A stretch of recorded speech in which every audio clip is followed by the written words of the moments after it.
G'day guys, I'm Mitch Lees. I'm the editor of Australasian Dirt Bike magazine. We're out here today with MXTV on the edge of Barcelona, Spain to test the 2017 KTM EXC range. The entire 2017 EXC range received a complete upgrade to just about every part on the bike.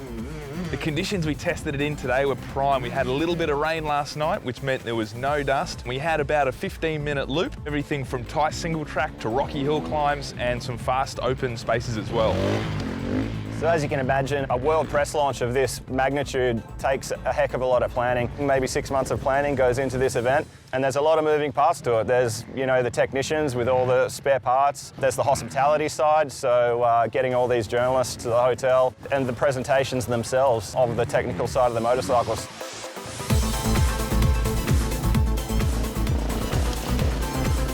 I think for me the big benefit is you get to meet all the designers, so you don't just read the brochure, ride the bike. You talk to the guys, you ask them questions about why they did something, how they did it. Those guys are just passionate about it. They all ride, they all love it. As I say, half their ideas come from when they're standing around in Mattighofen. They all live near the factory, having a beer, talking about it and trying to improve the breed. And, I think that sort of philosophy obviously pays dividends. We moved the major shafts, like the crankshaft, closer to the center of gravity. The benefit is an easier handling. The bikes in general also lost major weight.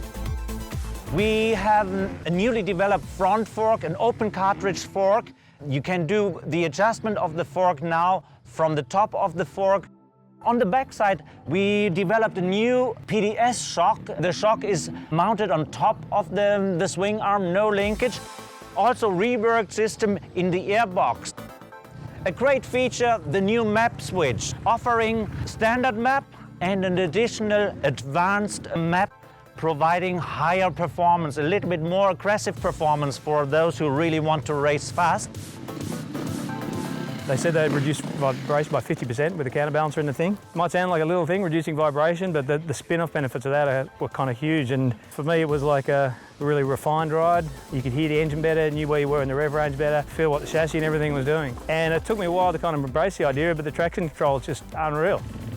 We've been hitting hills and pretty much Australian type content, rocks, stuff like that. It's getting dusty, that reminds me of Australia. And it's been a really mint bike. 450, really, really good. The 350, completely different. Peak here, so light. It feels like a mountain bike.